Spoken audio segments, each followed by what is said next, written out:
സൗവർണിക, ഇപ്പോ രാഹുൽ മാങ്കൂട്ടത്തിലിന് മുൻകൂർ ജാമ്യവും അനുവദിച്ചു. മാത്രമല്ല, നേരത്തെ ഉണ്ടായിരുന്ന ആരോപണങ്ങൾക്കെല്ലാം ഒരു തിരിച്ചടിയാണ് ഇപ്പോൾ ഹൈക്കോടതിയുടെ പരാമർശങ്ങൾ പരിശോധിച്ചാൽ മനസ്സിലാകുന്നത്. അതായത് ഉഭയസമ്മത പ്രകാരം ഉണ്ടായിരുന്ന ബന്ധമായിരുന്നു എന്നും ഗർഭഛിദ്രം നടത്തിയതും ഉഭയസമ്മതത്തോടുകൂടി തന്നെയാണ് എന്നും ഇവരൊക്കെ വാദിച്ചിരുന്നത്.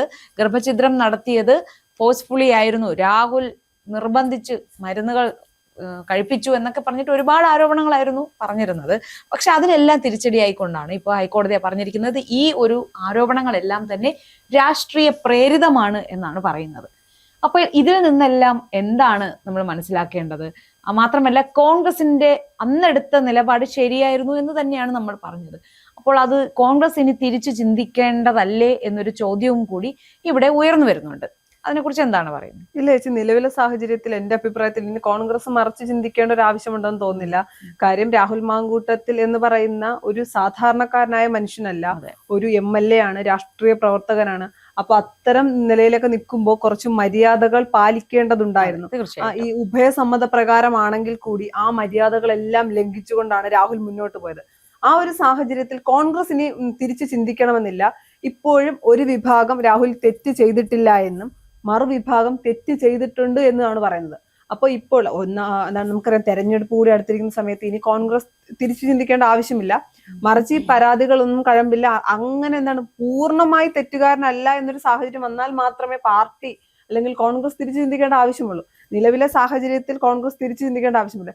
ഈ ഒരുപാട് വനിതാ മാധ്യമ പ്രവർത്തകരടക്കം പറഞ്ഞത് ഇരകൾക്കൊപ്പമാണ്, ഇരകൾക്ക് വേണ്ടിയാണ്. അപ്പോ ഹൈക്കോടതി ഇരകളെയൊക്കെ തഴഞ്ഞതാണോ, അതോ ഹൈക്കോടതിക്കും രാഹുലിനോടാണോ താല്പര്യം എന്നൊരു ചോദ്യം ഉണ്ടല്ലോ. കാര്യം എന്താണ്, ഞങ്ങൾ എപ്പോഴും ഇരകൾക്കൊപ്പമാണ്. അത് ചേച്ചി ഇരയല്ല, പരാതിക്കാരി എന്ന് പറയാം നമുക്ക്. അല്ല, ഇരകൾക്ക് നീതിക്കൊപ്പം എന്ന് വേണം യഥാർത്ഥത്തിൽ പറയേണ്ടത്.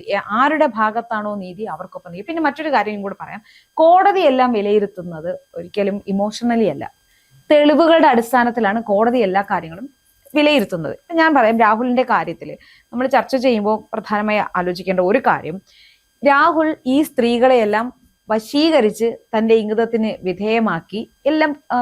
രാഹുൽ പറയുന്ന ഒരു കാര്യം ഉണ്ടായിരുന്നു, നിയമവിരുദ്ധമായി ഞാൻ ഒന്നും ചെയ്തിട്ടില്ല എന്ന്. അപ്പോ നിയമത്തെക്കുറിച്ചെല്ലാം രാഹുലിന് പൂർണ്ണ ബോധ്യമുണ്ടായിരുന്നു. ആ ബോധ്യത്തിന്റെ പുറത്ത് അത് ഒരു ക്രൂക്കഡ് മൈൻഡ് ആയിട്ടുള്ള ഒരു പേഴ്സൺ അല്ലേ അങ്ങനെ പറയാൻ കഴിയുള്ളൂ എന്നാണ് ചിന്തിക്കേണ്ടത്. ഇപ്പോൾ വിവാഹിതയായ സ്ത്രീകൾ തന്നെയാണ്, അപ്പൊ അവരോട് ഏത് രീതിയിൽ അപ്രോച്ച് ചെയ്യണം, ഈ ചുരുക്കി പറഞ്ഞാൽ നാടൻ ഭാഷ തലയിലാവില്ല എന്ന് 100% ഉറപ്പുണ്ട് എന്ന ഒരു രീതിയാണ്. അവർക്ക് വിവാഹ വാഗ്ദാനം നൽകുകയും എന്നാൽ കേസായാൽ വിവാഹ വാഗ്ദാനം നൽകി പീഡിപ്പിച്ചു എന്നത് നിലനിൽക്കില്ല എന്നുള്ളതും കൃത്യമായി രാഹുലിന് അറിയാമായിരുന്നിരിക്കാം. പക്ഷെ ഇത്തരം കേസുകൾ ചേച്ചി, ഞാൻ ആദ്യം മുതലേ പറയുന്ന ഒരു കാര്യമുണ്ട്, രാഹുൽ തെറ്റുകാരനല്ല എന്നൊരു അഭിപ്രായം എനിക്കില്ല. പക്ഷെ രാഹുൽ തെറ്റുകാരനാകുമ്പോൾ ഓപ്പോസിറ്റ് നിന്ന് ആ പെൺകുട്ടിയും അല്ലെങ്കിൽ ആ സ്ത്രീയും അല്ലെങ്കിൽ ആ പരാതിക്കാരിയും ആ സ്ത്രീകളും ആ പരാതിക്കാരികളും അതുപോലെ തെറ്റുകാരല്ലേ? എന്താണ്, ഉഭയസമ്മത പ്രകാരം ഒരു ബന്ധത്തിൽ ഏർപ്പെടുന്നു, പിന്നീട് രാഷ്ട്രീയ പ്രേരിതമോ അല്ലെങ്കിൽ എന്താണ് ഒരു തരത്തിലുള്ള സ്വാധീനം ഉണ്ടാകുമ്പോൾ അത് മാറ്റി പറയുന്നു. ഗർഭചിത്രം നടത്തുന്നത് രണ്ടുപേരുടെ സമ്മതത്തോടു കൂടിയാണ്, പിന്നീട് ആ കുട്ടിക്ക് പേരിടുന്നു, അത് ഫേസ്ബുക്കിൽ. അതെല്ലാം ശരിയാണ്. ഈ അബോർഷൻ ചെയ്ത് വെച്ച് എന്നിട്ട് ആ ഭ്രൂണം കുപ്പിയിലാക്കി സൂക്ഷിക്കുന്നു, ഇതെല്ലാം ചെയ്യുന്നു. അപ്പൊ അതെല്ലാം ഒരു ഉദ്ദേശത്തോടു കൂടി തന്നെയായിരിക്കണം ചെയ്തിരിക്കുന്നത്. പക്ഷെ അതിൽ വേറൊരു കാര്യം പറയാനുള്ളത്, ഇപ്പൊ ഈ രാഹുൽ അതെല്ലാം പർപ്പസ്ഫുള്ളി ആ സ്ത്രീകളെ ആ ട്രാപ്പിലാക്കുന്ന, ഇപ്പൊ ഒരു ജീവിതത്തിൽ ബുദ്ധിമുട്ടി ആ ജീവിതം മതിയായിരിക്കുന്ന ഒരു സ്ത്രീ, വിവാഹിതയായ ഒരു സ്ത്രീ, ഞാൻ ഒരിക്കലും ഇതിനെ രണ്ടു ഭാഗത്തെ ന്യായീകരിക്കുന്നതല്ല, എന്നാലും അതിനെ നമ്മൾ രണ്ട് ഭാഗത്ത് നിന്ന് നമ്മൾ ചിന്തിക്കണം. എന്നാൽ മാത്രമേ അതിൽ ഇപ്പൊ നമുക്ക് നേരിട്ട് അറിയുന്ന ഒരു വ്യക്തിയല്ല രാഹുൽ. ഈ പറഞ്ഞ സ്ത്രീകളുമായിട്ട് നമുക്ക് നേരിട്ട് അടുപ്പമില്ല. അപ്പൊ അതുകൊണ്ട് അവർ രണ്ട് ഭാഗത്തുള്ളവരെയും നമുക്ക് അറിയില്ല. അപ്പൊ നമ്മൾ രണ്ട് ഭാഗത്ത് നിന്നും ചിന്തിച്ചു നോക്കണം. നിലവിൽ ഒരു ജീവിതത്തിൽ വളരെയധികം ഫ്രസ്ട്രേറ്റഡ് ആയി അതിൽ നിന്ന് എങ്ങനെയും പുറത്തു വരണമെന്ന് ആഗ്രഹിച്ചിരിക്കുന്ന ഒരു സ്ത്രീയോട് ഒരു പുരുഷൻ വന്ന് കൈ നീട്ടുകയാണ്, നിനക്ക് ഞാൻ താങ്ങാവും, നിനക്ക് ഞാൻ താങ്ങാവും തണലാവും എന്നൊരു പ്രതീക്ഷ കൊടുക്കുമ്പോൾ അപ്പൊ ആ സ്ത്രീ സ്വാഭാവികം, ഇപ്പൊ നമ്മൾ പറയാം എത്ര വിദ്യാഭ്യാസം ഉള്ളവരായിക്കോട്ടെ, ഒരു ഉയർന്ന ജോലിയുള്ളവരായിക്കോട്ടെ, ഫിനാൻഷ്യലി സ്റ്റേബിൾ ആയ ഒരാളായിക്കോട്ടെ, സ്ത്രീകൾ എപ്പോഴും ഇമോഷണലി കുറച്ച് വീക്കാണ്. അവരെ സ്നേഹം കിട്ടുന്നിടത്തേക്ക് അല്ലെങ്കിൽ അവരെ ചേർത്ത് നിർത്തുന്നിടത്തേക്ക് ഒന്ന് ചായുന്ന ഒരു സ്വഭാവമാണ് സ്ത്രീകൾക്ക് പൊതുവേ ഉള്ളത്. അപ്പൊ അതുകൊണ്ട് തന്നെ അങ്ങനെ ഒരു ആശ രാഹുൽ കൊടുത്തിട്ടുണ്ടെങ്കിൽ അവർ അപ്പോൾ ഇനി എനിക്ക് നല്ലൊരു ജീവിതം ഉണ്ടാകും എന്ന് അവർ ചിന്തിച്ചിട്ടുണ്ടെങ്കിൽ അതിൽ തെറ്റ് പറയാനില്ല. പക്ഷെ അവർ ചെയ്യേണ്ടിയിരുന്നത് ആദ്യം ആ നിലവിലെ ബന്ധം ഒഴിവാക്കിയതിനു ശേഷം മാത്രം രാഹുലുമായിട്ടുള്ള ബന്ധപ്പെടലായും ഗർഭധാരണത്തിലേക്കും ഒക്കെ അവർ കടക്കേണ്ടത്. അതാണ് അവിടെ അവരുടെ ഭാഗത്തുണ്ടായ തെറ്റ്. അപ്പോ അല്ല, എനിക്ക് മറിച്ച് മറ്റൊരു അഭിപ്രായം കൂടിയുണ്ട്. രാഹുൽ ചതിക്കുന്നു, വിവാഹം കഴിഞ്ഞ ഒരു സ്ത്രീയെ ചതിക്കുന്നു, ഒരു പരാതിക്കാരി ഉണ്ടാകുന്നു, അല്ലെങ്കിൽ ഒരു ആദ്യം പരാതിയുമായി വരുമ്പോൾ എനിക്ക് അങ്ങനെ ഒരു അനുഭവം ഉണ്ടെങ്കിൽ ഞാൻ ആ സമയത്ത് പറയണം. അല്ലാതെ ആദ്യത്തെ പരാതിക്കാരി വരുന്നു, പിന്നീട് 2 മാസം കഴിഞ്ഞ് അതായിരുന്നില്ല വേണ്ടത്. അതല്ല, ഈ ഓഡിയോകളെല്ലാം അതിന് മുന്നേ പുറത്തു വന്നതാണ്. ഈ ചാനലുകാരാണ് ഇത് ഇങ്ങനെ പതിയെ അവരുടെ ആവശ്യത്തിനനുസരിച്ച് പുറത്തു വിട്ടുകൊണ്ടിരുന്നത്. എനിക്ക് തോന്നുന്ന പരാതിക്കാരികൾ ഇപ്പോ അവർക്ക് ആ പരാതിക്കാരികൾക്കും അറിയാം ഇത് നമ്മൾ നിയമപരമായി പോയാൽ നമുക്ക് അതിൽ നമ്മുടെ ഭാഗത്ത് നീതിയില്ല ഇത് അവർക്കറിയാം. അതുകൊണ്ട് തന്നെ അവരതുമായി മുന്നോട്ട് പോകുന്നില്ല. പകരം ഈ ചാനലുകാരാണ് ഇത് ഇവരുമായി ബന്ധം സ്ഥാപിച്ച് അവരിൽ നിന്ന് കൂടുതൽ കാര്യങ്ങൾ ചോദിച്ചറിഞ്ഞ് ആ വോയിസ് റെക്കോർഡുകൾ വെച്ച് ഫൈറ്റ് ചെയ്ത് മുഴുവൻ ചാനലുകാരല്ലേ. പക്ഷെ ചേച്ചി അത് സത്യമുണ്ട്. പക്ഷെ ചേച്ചി മറ്റൊരു കാര്യമുണ്ട്. നമ്മുടെ കേരളത്തിന്റെ ഒരു ആറ്റിറ്റ്യൂഡും കേരളത്തിലെ സാധാരണക്കാരുടെ മനസ്സും എല്ലാം ഇപ്പോഴും ഇരയ്ക്കൊപ്പം നിൽക്കുന്ന നിലപാടാണ്.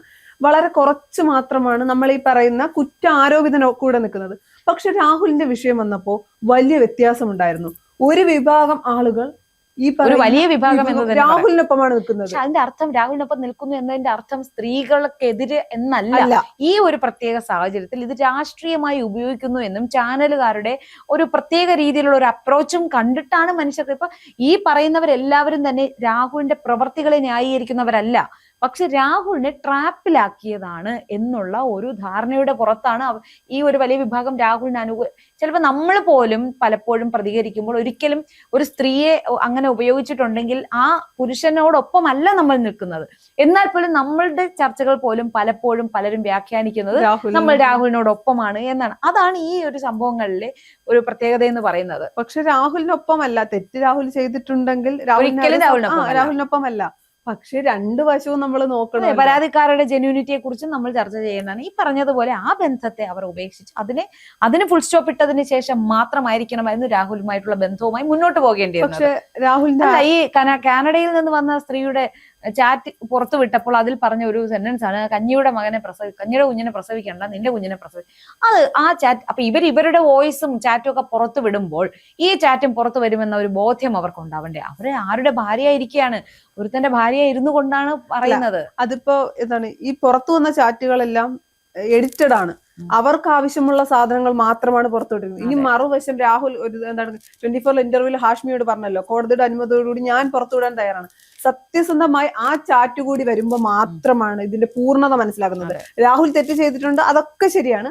പക്ഷെ ആ ഒരു ചാറ്റ് ഫുള്ളായിട്ട് വരുമ്പോ ഞാൻ എന്തോ ഒരു മെസ്സേജ് ചേച്ചിക്ക് അയക്കുമ്പോ ചേച്ചി പറയുന്ന മറുപടി മാത്രം ഞാൻ എടുത്ത് എഡിറ്റ് ചെയ്ത് കഴിഞ്ഞാൽ അത് വേറൊരു തലത്തിലേക്ക്. ഇത് പറഞ്ഞപ്പോഴാണ് എനിക്ക് നേരിട്ട് അറിയുന്ന വേറൊരു കാര്യം. ഒരു മാധ്യമ പ്രവർത്തക തന്നെ വളരെ നന്നായി മെസ്സേജുകൾ അയക്കുന്നു. അപ്പൊ മാധ്യമ പ്രവർത്തകൻ പറയുന്നു നീ സുന്ദരിയാണ് എന്ന് പറയുന്നു. ആ പെൺകുട്ടിയും തിരിച്ച് നന്നായി മെസ്സേജ് അയക്കുന്നു. അങ്ങനെ അവർ സ്ഥിരമായി ഇങ്ങനെ സന്ദേശം അയക്കുന്നു. അത് കഴിഞ്ഞിട്ട് ആ മാധ്യമ പ്രവർത്തകൻ നിന്നെ എനിക്ക് ഒരുപാട് ഇഷ്ടമാണ്, നിന്നെ എനിക്ക് കല്യാണം കഴിക്കണം, ഈ പറഞ്ഞ അങ്ങനെ 1-2 മെസ്സേജ്. ഈ പെൺകുട്ടി എന്താണ് ചെയ്യുന്നത്? മറ്റുള്ളവർ കണ്ട ആ ചേട്ടൻ എനിക്ക് ഇങ്ങനെ മെസ്സേജ് അയച്ചു എന്ന് പറഞ്ഞ ആ ഭാഗം മാത്രം മറ്റുള്ളവരെ കാണിച്ച് ആ പുരുഷനെ ബ്ലെയിം ചെയ്യാണ്.